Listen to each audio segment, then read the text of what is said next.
اور یہ محبت کسی دکان سے نہیں ملتی، یہ محبت اہل اللہ کی صحبت سے ملتی۔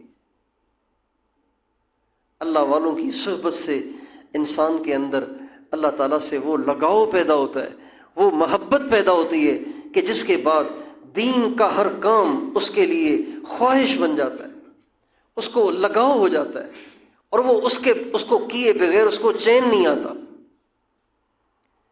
یہ اس محبت کا نتیجہ ہوتا ہے۔ اس لیے میرے دوستو، اہل اللہ کی جو صحبت ہے یہ ہماری بنیادی ضرورت ہے۔ اہل اللہ کی صحبت کے بغیر یہ اللہ کی محبت والا کیف اور اللہ کی محبت والی کیفیت انسان کو حاصل ہوتی نہیں ہے۔ نبی کریم صلی اللہ علیہ وسلم کی ایک دعا ہے، اللہم انی اسألک حبک وحب من یحبک والعمل الذی یبلغنی حبک۔ اے اللہ مجھے اپنی محبت عطا فرما۔ بظاہر تو یہ دعا کامل ہے، مکمل ہے، لیکن ہمارے نبی نے آگے بھی مانگا ہے، اللہم انی اسألک حبک، اے اللہ مجھے اپنی محبت عطا فرما۔ پھر فرماتے ہیں وحب من یحبک، اور اے اللہ جو تجھ سے محبت کرتے ہیں ان کی محبت بھی عطا فرما۔ اس لیے کہ اللہ کے عاشقوں کی محبت اور صحبت کے بغیر یہ محبت آتی نہیں ہے۔ جتنا ہم اللہ پاک سے محبت کرنے والوں کے ساتھ مربوط رہیں گے اتنی ہمیں اللہ پاک سے محبت حاصل ہوگی۔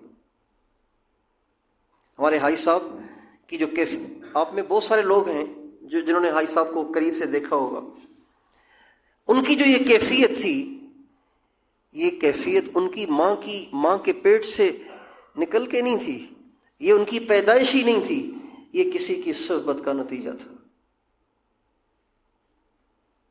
ایک دفعہ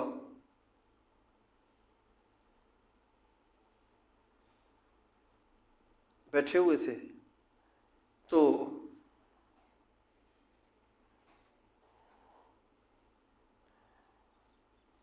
فرمانے لگے کہ میں جو بات کرتا ہوں لوگوں سے اس کا لوگوں پہ کچھ اثر بھی ہوتا ہے، لوگوں کو میری بات سمجھ میں بھی آتی ہے۔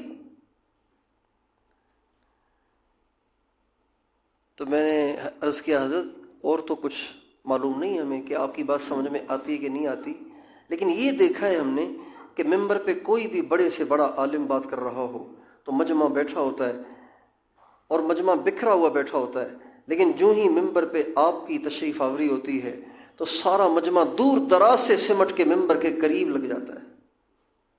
آپ نے بھی دیکھا ہوگا۔ آپ کی بات سمجھتے ہیں نہیں سمجھتے ہیں مجھے نہیں پتا اس کا، لیکن یہ ضرور دیکھا ہے کہ آپ کے ممبر کی طرف آتے ہی سارا مجمع ممبر پر چڑھنے کی کوشش کرتا ہے، ممبر کے قریب ہونے کی کوشش کرتا ہے۔ فرمانے لگے تمہیں پتہ ہے یہ کیوں ہے؟ میں نے کہا نہیں۔ فرمانے لگے یہ سب حضرت لاہوری کی برکتیں ہیں، یہ سب حضرت مولانا احمد علی صاحب لاہوری کی برکتیں ہیں۔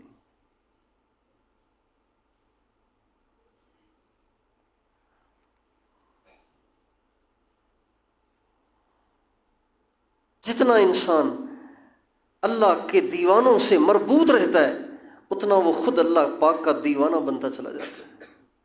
جتنا اللہ پاک سے محبت کرنے والوں سے وہ مربوط رہتا ہے اتنا زیادہ وہ اللہ پاک سے محبت کرنے لگ جاتا ہے۔